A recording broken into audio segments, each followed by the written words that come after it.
Today on Inquirer, inflation slows down to 8.6% in February. Amid high inflation, government allots 26.6 billion pesos worth of subsidies for the vulnerable sector. 9.3 million families to receive 500 pesos per month for 2 months. Malacanang says PUV operations in Metro Manila normal amid transport strike, but transport groups disagree. And Senate probes Adamson student's death due to hazing. Nung during po na nagsisisure siya sa baba, nag-request po ako sa kanila na baka pwede dalhin sa ospital. Maraming ospital sa Parañaque, so ano sabi nila? Nagalit po sila sa akin.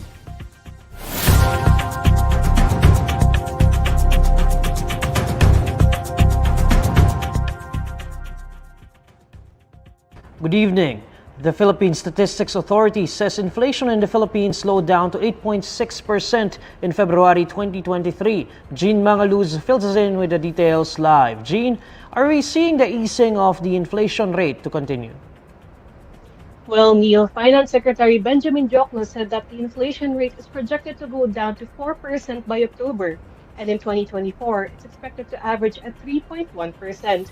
Inflation in the Philippines slowed down after rising for 5 months straight, settling at 8.6% in February 2023 from 8.7% in January, according to the Philippine Statistics Authority.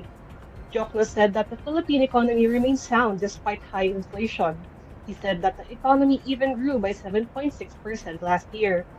Meanwhile, national statistician Dennis Mapa said that the February slowdown was attributed mainly to slower price increases in the transport commodity group, recording a 9% inflation rate, which was down from 11.1% in January. Among the 12 other commodity groups monitored for Consumer Price Index, 9 reflected faster price increases in February compared to their levels in the previous month.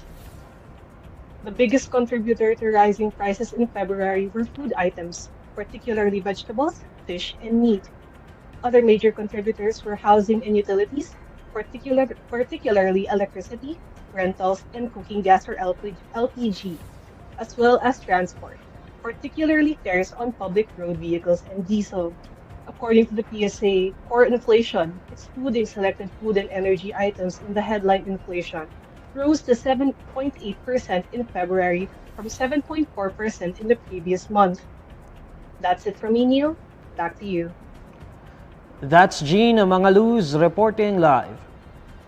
Amid high inflation, Finance Secretary Benjamin Jokno says subsidies worth 26.6 billion pesos have been allotted for the vulnerable sector, including a cash assistance totaling 1,000 pesos per household.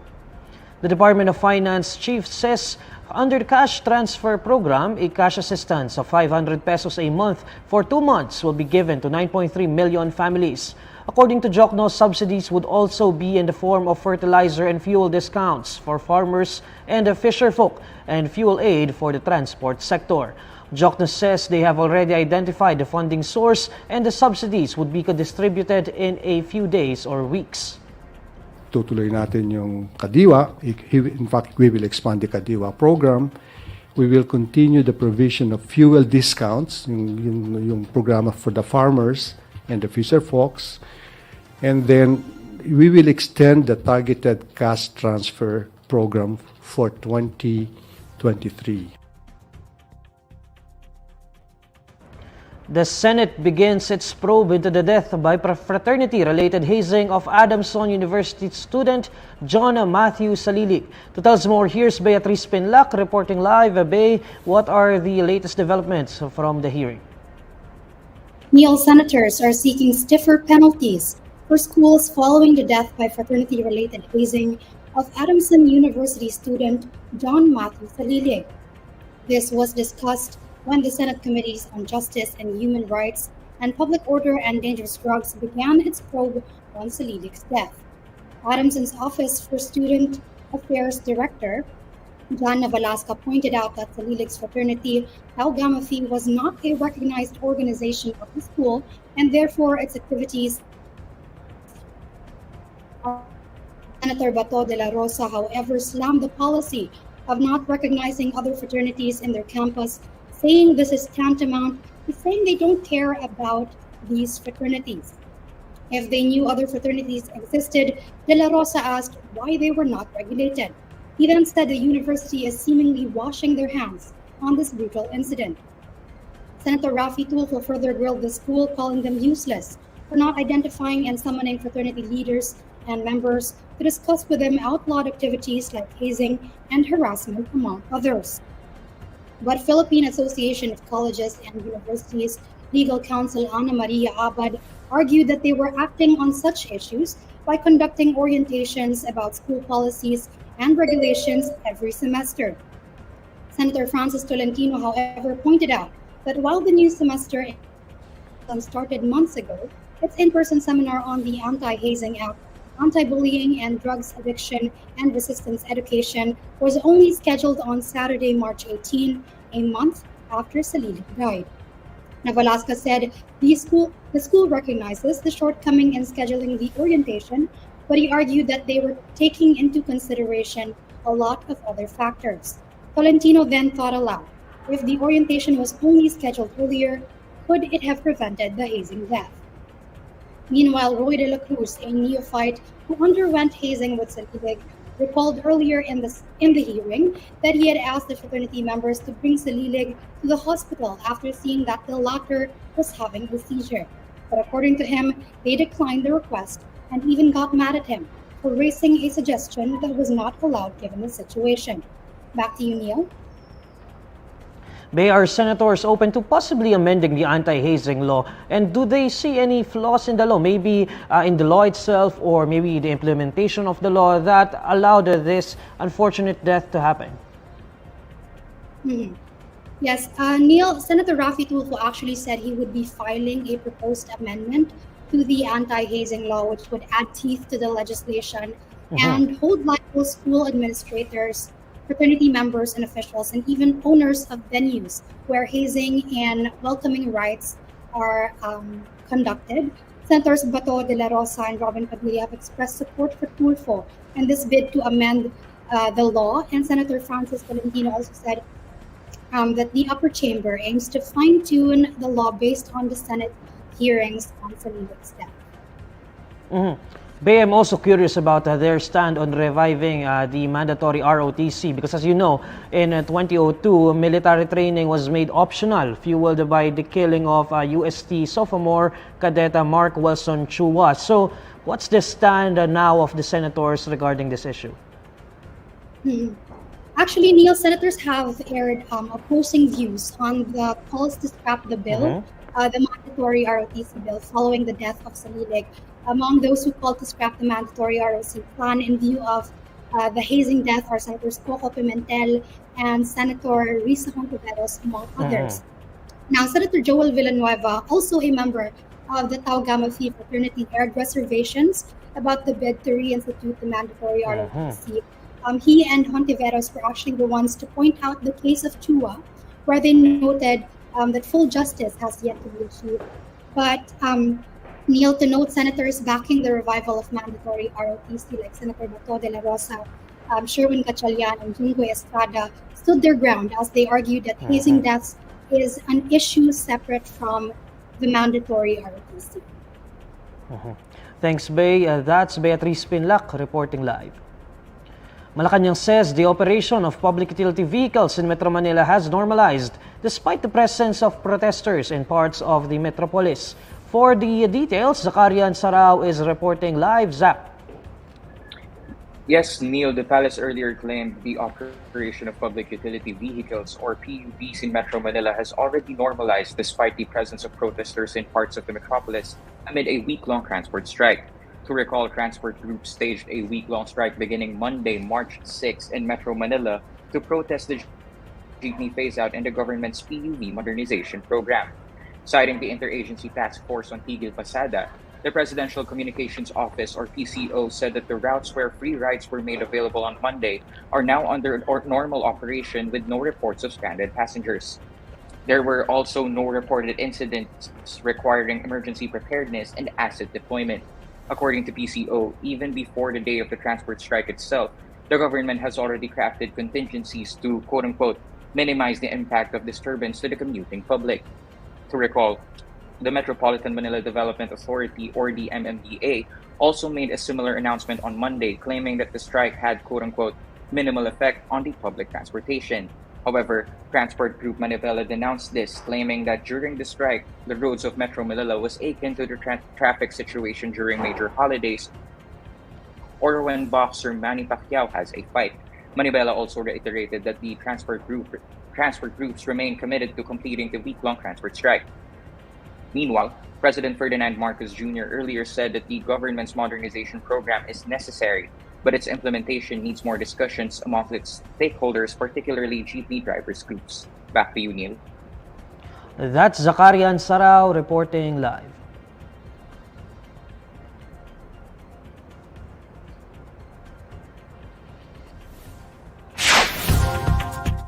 Next on Inquirer today. Complaint filed against Negros Oriental Representative Arnulfo Teves Jr. and 5 others over 2019 killings. Philippine Coast Guard warnings get no response from Chinese vessels near Pag-asa Island. And series of earthquakes rock Davao de Oro. This Inquirer today will be back shortly.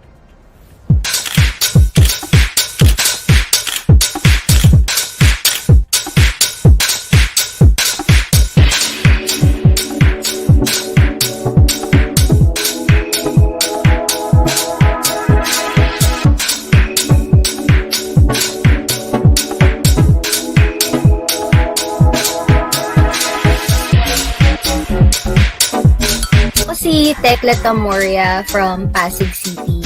Graduate ako ng 2010 sa UP Diliman College of Fine Arts. Tapos nung 2014, nag-aral ako ng TESDA Garments. Doon ako natuto paano magtahi. From there, mula sa Fine Arts to pagtatahi, doon ko nag-start gumawa ng wearable art na mula sa mga retaso. In 2019, naisip ko, sige, parang gamit ako ng used clothes, t-shirt, cotton t-shirt, mangolekta ako sa mga kaibigan ko. Tapos yung binigay sa akin ng mga kaibigan ko, yun yung gagamitin ko medium to create another clothes.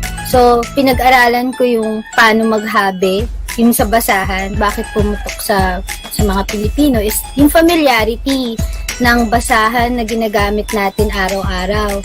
Matapos nun, pag nalaman pa nila na gawa to sa used t-shirt, which is isa sa pinaka-common na damit natin, di ba? To the point na dinidisregard natin at ginagamit nating basahan.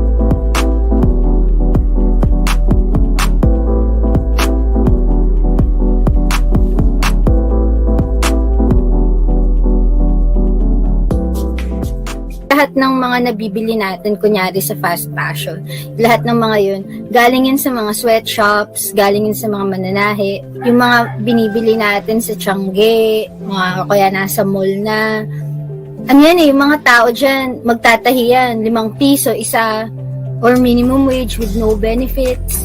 Tapos hindi mo na rin maiisip na nakakatulong ka pala sa bad system ng fashion industry.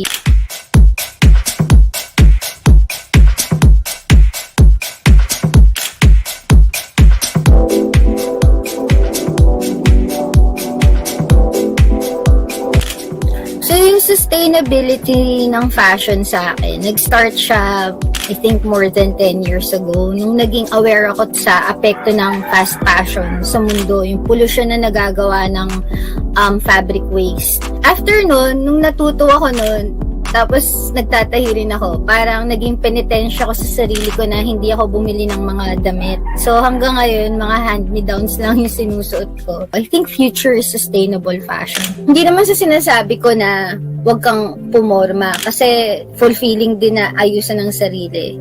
Mas maging aware lang tayo na merong mga pamamaraan at mas maganda kapag hinahaluan mo ng sarili mong creativity. Kasi lahat naman tayo may clothes. Hindi naman ibig sabihin na parang nasuot mo na or parang hindi na siya uso. Parang tapos na yung story nun. Parang pwede mo siyang i-upcycle. Pwede mo siyang ipamigay.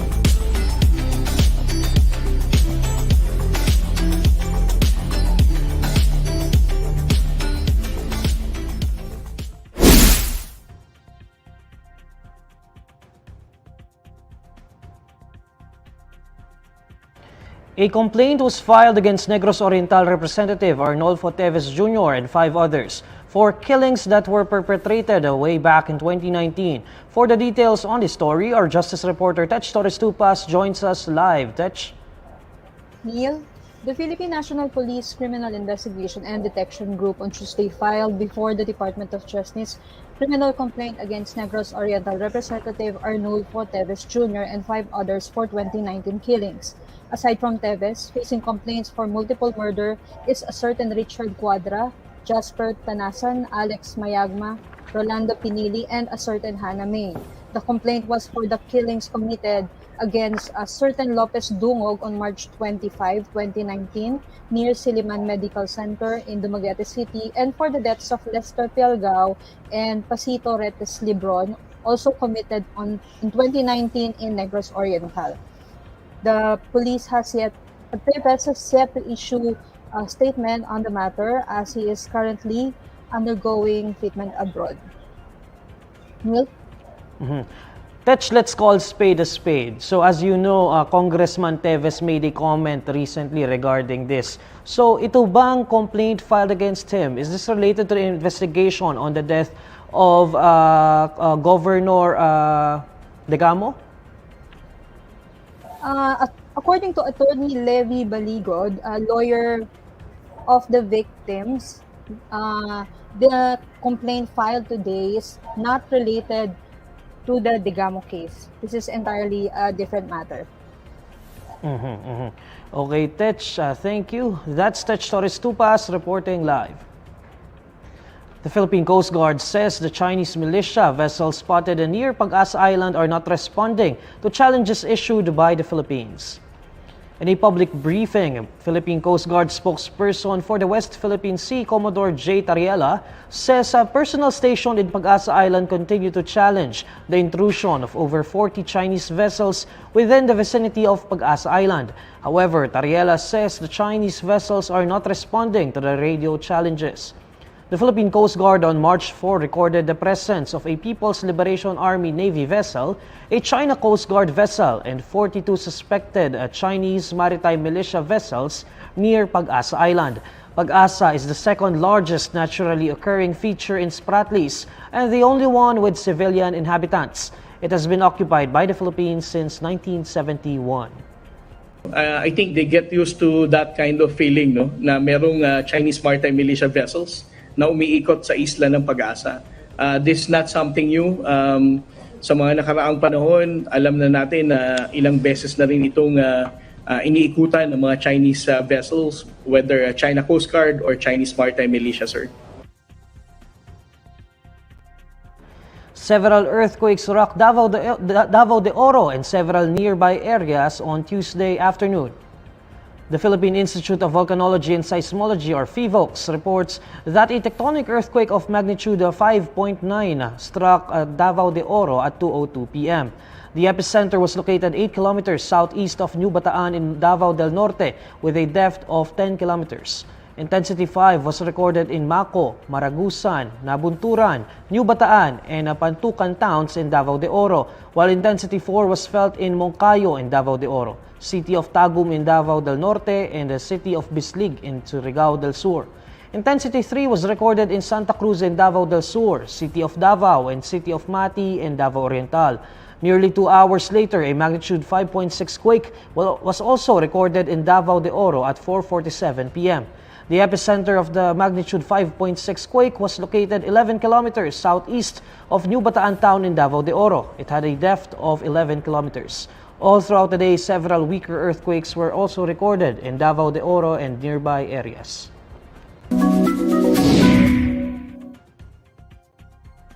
Alamin naman natin ang mainit na balita sa mundo ng showbiz kasama si Irvin Santiago ng Bandera. Irvin? Hi Neil at sa lahat ng mga kabandera natin all over the universe, ito na nga ang latest Bandera Chika.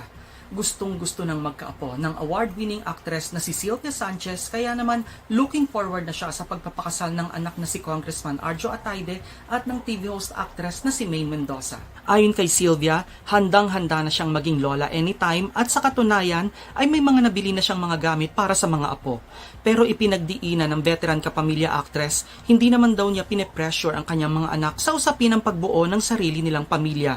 Dahil say ni Ibiang, at the end of the day ay desisyon pa rin ng mga ito kung kailan nila nais magka-baby.